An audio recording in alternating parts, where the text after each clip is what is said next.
Dobrý den, vítejte u sledování dalšího únorového vydání televizního světa motorů. Zima stále vládne naší zemi a tak i dnes před ní zůstaneme téměř celou dobu dobře schovaní. Nejprve zavítáme do Litomyšle, kde se konal zajímavý závod motokar, do kterých usedli piloti různých motoristických disciplín.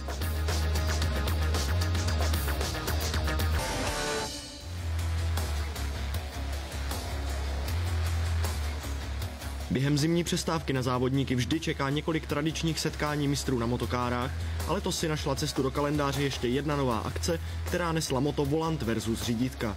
Setkání se odehrálo v kart aréně v Litomyšli a přestože šlo o první ročník, na jezdecké sestavě to rozhodně nebylo znát. O místo na startu se totiž hlásila 40 velmi kvalitních jezdců ze všech možných disciplín. Na všechny zúčastněné nečekal žádný závod jednotlivců, ale pouze 5,5 hodiny dlouhý maraton družstev, takže v dopoledních hodinách měli všichni možnost trénovat a poznávat trať a před startem samotného závodu měla odlehčit atmosféru módní přehlídka. Během ní se piloti dozvěděli také základní pravidla a rozdělení do družstev. To bylo rovněž netradiční. V 7členných týmech totiž vždy startovali 4 jezdci z jedné disciplíny, k nim byl přiřazen jeden motokárový specialista, jeden novinář a konečně také zástupce sponzora. Ve výsledku se tedy objevilo 7 stájí, které tvořili autokrosaři a rallycrosaři, okruhoví jezdci, vrchaři, motokrosaři, rallyoví jezdci, plochodrážníci anebo drobné kombinace. Duchovním otcem celého setkání pak byl úspěšný vrchař Václav Janík. Jak se vůbec dostal k organizaci a proč vybral Litomyšl?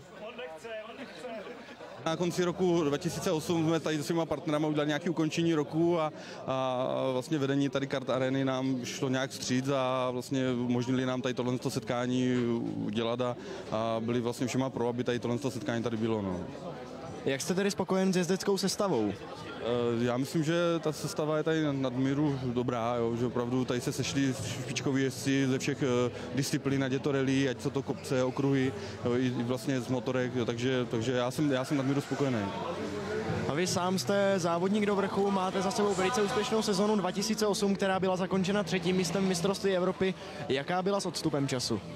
Ta sezona samozřejmě byla dobrá, protože to 3. místo v mistrovství Evropy v podstatě bylo náš cíl, dojet do toho 3. místa, ale s odstupem času, když se na to dívám, tak jsem trošku zklamaný z té první poloviny, která se nám nepovedla tak, jak jsme chtěli.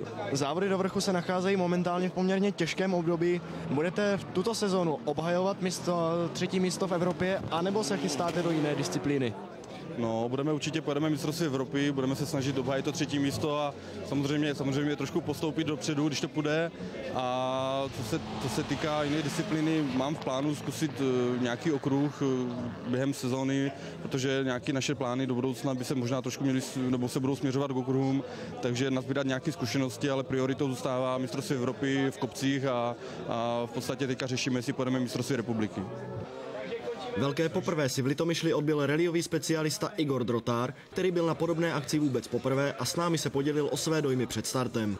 Áno, som tu prvýkrát v tomto krásnom prostredí motokarovej haly a musím povedať, že nielen som tu prvýkrát, ale aj prvýkrát sedím v motokáre. Jaký na vás zatím udělala tato technika dojem? Tak som sa previezol ako takú nejakú tú skúšobnú jazdu a dá sa povedať, že nie je to až niečo mimoriadne ťažké, ale na fyzičku je to dosť náročné, co som prekvapený. Samozřejmě rozhodnou i vaši stájoví kolegové, ale jaké si kladete cíle pro závod? No tak samozrejme, že ideme tu vyhrať. Verím, že chlapci to urobia a ja to nejak podržím. Ale skončila také velice úspěšná sezóna v rally. Co plánujete na sezónu nadcházející? Tak mali sme za sebou fakt úspešnú sezónu a verím, že táto bude tiež takto dobrá a verím, že aj lepšia. To už ale sledujeme všech 7 strojů připravených na dlouhou bitvu, která měla odstartovat chvíli po poledni a skončit až ve večerních hodinách. Při té příležitosti nemůžeme nezmínit ani netradiční formát kvalifikace, kdy nerozhodovali tréninkové časy, ale každá stáj si vybrala jednoho zástupce ze svých řad, ten musel oběhnout celé kolo a následně předal babu kolegovi, který už byl připraven za volantem. A tak bylo možné sledovat ostré souboje v zatáčkách a drobné strkanice ještě v momentě, kdy na trati nebyla vůbec žádná motokára. Samotný start pak vyšel téměř všem na výbornou, pouze tým autokrosařů a rallycrosařů nemohl nastartovat svůj stroj a tak se zdálo, že ani heroický běžecký výkon úřadujícího mistra Evropy Tomáše Kotka nebyl k ničemu.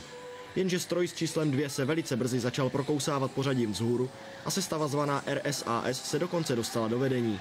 Kartami však mohli hodně zamíchat motokároví profesionálové, kteří byli na setkání ve výborné kondici a nebylo stáje, která by si právě tyto jezdce nehýčkala. U soutěžáků tuto roli zastávala 18letá Lucie Panáčková a my jsme využili střídání jezdců k tomu, abychom se jí zeptali na loňskou sezónu.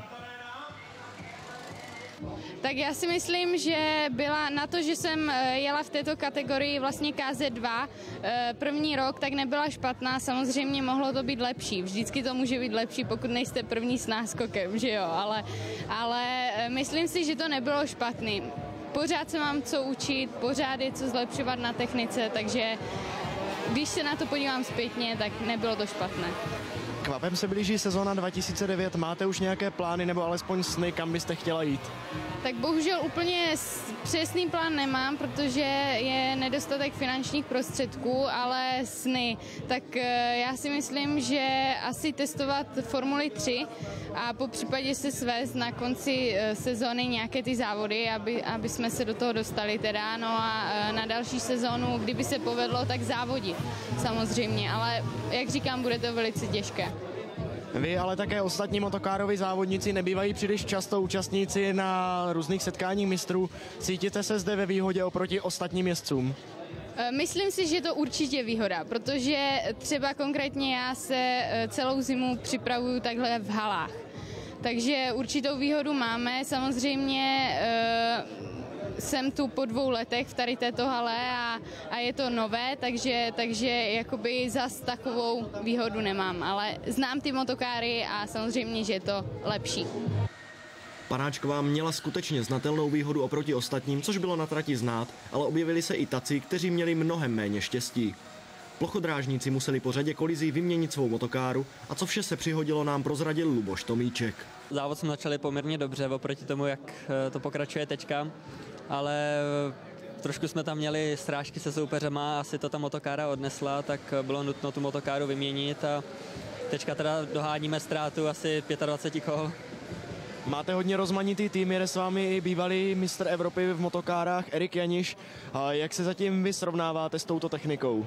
Tak určitě to asi takový trošku parodie, že plochodrážníci jedeme s volantama, ale určitě kluci jezdí dobře a určitě mají k téhle disciplíně blíž, než máme my, ale já si myslím, že o tom to je, aby se z řídítka stmelili s volantama dohromady. Přesto plochá dráha je vaše hlavní disciplína. Co chystáte vy sám v sezóně 2009? Tak určitě můj loňský rok nepatřil mezi nejlepší, tak teďka přes zimu jsem připravoval hodně motocykly a makal na fyzičce, aby letošní rok byl lepší a určitě, co bych chtěl, je dostat se do Grand Prix na rok 2010. Jak závod postupoval a časomíra se dostala do druhé poloviny, začaly se objevovat větší rozdíly mezi jednotlivými posádkami a na řadu přišlo taktizování, kohože by bylo záhodno posadit do motokáry, aby to vyšlo alespoň na stupně vítězů.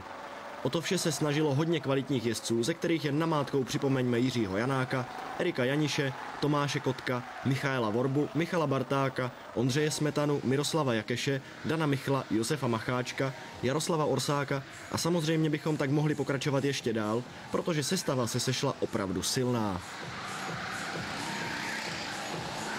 Plné ruce práce měl také organizátor setkání Václav Janík, který se spolu s dalšími vrchaři Danem Michlem, Bohuslavem Urbanem a Miroslavem Jakešem snažili o co nejlepší výsledek, ovšem stačilo to pouze na bramborovou medaili.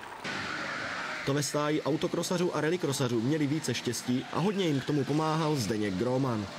Jak vážně bral on sám tento závod? To jedu jenom pro srandu a vlastně snažím se ze sebe vydat to maximum a prostě dopomoct tomu týmu vyhrát a prostě užít si velkou legraci. Momentálně jste druzí, ale myslíte si, že můžete dotáhnout to své snažení až ke zdárnému cíli a získat vítězství? Já si myslím,